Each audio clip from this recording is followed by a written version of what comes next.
Hi everyone, मैं प्रिया और अपने चैनल पर आप सभी का स्वागत करती हूँ। तो देखिए, आज हम जानेंगे कि साईं बाबा की व्रत कथा क्या है और उनके व्रत के नियम क्या हैं और उनके चमत्कार भी। चलिए, तो वैसे तो साईं बाबा की जो व्रत कथा और आरती जैसे होती है, वो 9 गुरुवार तक जो व्यक्ति श्रद्धा का पाठ करता है उसे निश्चित ही इच्छित फल की प्राप्ति होती है। कहते हैं, जो भी विश्वास पूर्वक साईं बाबा की व्रत कथा सुनता है और उपवास करता है, साईं उसके मन की मुराद अवश्य ही पूरी करते हैं।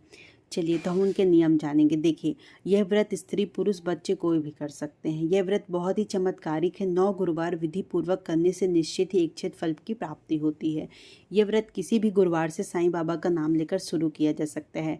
जिस कार्य के लिए व्रत किया गया हो, उसके लिए साईं बाबा से सच्चे हृदय से प्रार्थना करनी चाहिए।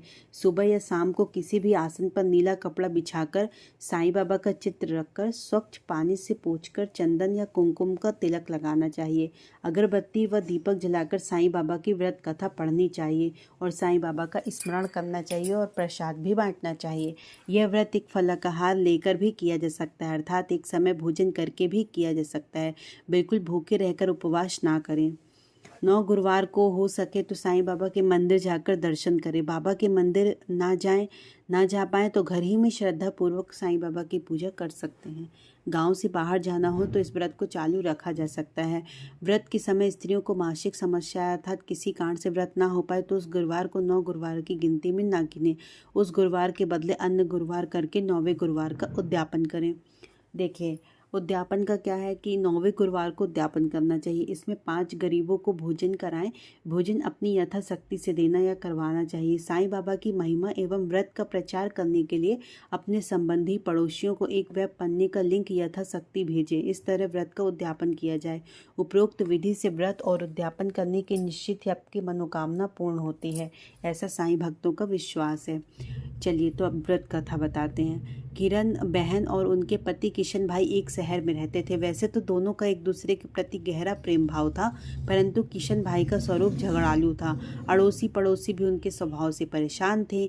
लेकिन किरण बहन धार्मिक स्वभाव की थी, तो भगवान पर विश्वास रखती थी और बिना कुछ कहे सब कुछ सह लेती थी। धीरे धीरे उनके पति का रोजगार ठप हो गया, कुछ भी कमाई न होती थी। अब किशन भाई दिन भर घर पर ही रहते। घर में पड़े पड़े उनका स्वभाव चिड़चिड़ा हो गया। एक दिन दोपहर को एक वृद्ध दरवाजे पर आकर खड़ा हो गया। चेहरे पर गजब का तेज था। आकर वृद्ध ने दाल चावल की मांग की। किरण बहन ने दाल चावल दिए और दोनों हाथों से उस वृद्ध को नमस्कार किया। वृद्ध ने कहा, साईं सुखी रखें। किरण बहन ने कहा कि महाराज, सुख किस्मत में नहीं है, फिर मिलेगा कैसा? ऐसा कहकर उन्होंने अपने दुखी जीवन का वर्णन किया। वृद्ध ने श्री साईं बाबा की व्रत कथा के बारे में बताते हुए कहा कि 9 गुरुवार फलाहार एक समय का भोजन करना हो तो बेटा साईं मंदिर जाना, घर पर साईं बाबा की 9 गुरुवार पूजा करना, साईं व्रत करना, आरती पढ़ना और विधि पूर्वक उद्यापन करना, भूखे को भोजन देना, साईं व्रत के बारे में लोगों को यथाशक्ति बताना, इस तरह साईं व्रत का प्रचार करना। साईं बाबा तेरी सभी मनोकामना पूर्ण करेंगे। यह व्रत कलयुग में बड़ा चमत्कारिक है। यह सभी की मनोकामना पूर्ण करता है, लेकिन साईं बाबा पर अटूट श्रद्धा रखना जरूरी है। धीरज रखना चाहिए। जो इस विधि से साईं बाबा की व्रत कथा और आरती पढ़ेगा, बाबा उसकी मनोकामना अवश्य ही पूर्ण करेंगे। किरण बहन ने भी गुरुवार का व्रत किया। 9वें गुरुवार को गरीबों को भोजन कराया। साईं बाबा के व्रत में औरों को बताया। उनके घर के झगड़े दूर हुए और सुख शांति हो गई। जैसे किशन भाई का स्वभाव ही बदल गया हो और उनका जो रोजगार फिर से चालू हो गया।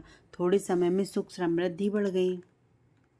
अब दोनों पति पत्नी सुखी जीवन बिताने लगे। एक दिन किरण बहन के जेठ जेठानी और बातों ही बातों में उन्होंने बताया कि उनके बच्चे पढ़ाई नहीं करते, परीक्षा में फेल हो गए हैं। किरण बहन ने 9 गुरुवार की महिमा बताई और कहा कि साईं बाबा की भक्ति से बच्चे अच्छी तरह से अभ्यास कर पाएंगे, लेकिन इसके लिए साईं बाबा पर विश्वास रखना जरूरी है। वे सबकी सहायता करते हैं। उनकी जेठानी ने व्रत की विधि पूछी। वो किरण बहन ने बताया, 9 गुरुवार फलाहार करके अथवा एक समय भोजन करके यह व्रत किया जाता है और 9 गुरुवार हो सके तो साईं बाबा के मंदिर जाने को कहा। साथ ही साथ कहा कि यह व्रत स्त्री पुरुष बच्चे कोई भी कर सकते हैं। 9 गुरुवार साईं तस्वीर की पूजा करना, फूल चढ़ाना, दीपक अगरबत्ती आदि करना, प्रसाद चढ़ाना और साईं बाबा का स्मरण करना, आरती करना आदि की विधि बताई। साईं व्रत कथा और साईं स्मरण, साईं चालीसा आदि का पाठ करना। 9वें गुरुवार को गरीबों को भोजन देना। 9वें गुरुवार को साईं व्रत की जानकारी अपने सगे संबंधी, अड़ोसी पड़ोसी को देना। सूरत से उनकी जेठानी का थोड़े दिनों बाद पत्र आया कि उनके बच्चे साईं व्रत करने लगे और बहुत मन लगाकर पढ़ते हैं। उन्होंने भी व्रत किया था। इस बारे में उन्होंने लिखा कि उसकी सहेली कोमल बहन की बेटी की शादी साईं बाबा की व्रत कथा और आरती पढ़ने से बहुत ही अच्छी जगह हो गई है। उनके पड़ोसी के गहनों का डिब्बा गुम हो गया था।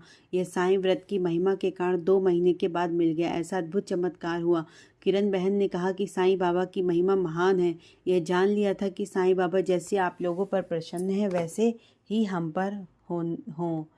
चलिए, साईं बाबा व्रत के अद्भुत चमत्कार हैं। जैसे घुटनों का दर्द गायब। कैसे? किसी भी रोग में यदि साईं बाबा का नाम लिया जाए तो निश्चित ही राहत मिलती है और धीरे धीरे वह रोग दूर हो जाता है। पानू भाई के घुटने में दर्द होता था। कुछ दिनों पहले फ्रैक्चर हुआ था, जिसके कारण हड्डी के कुछ कण अलग हो गए थे और वो घुटने चुभते थे। डॉक्टर ने ऑपरेशन करने के लिए कहा, लेकिन पानू भाई ने नहीं करवाया और थोड़े दिनों में ही अच्छे हो गए।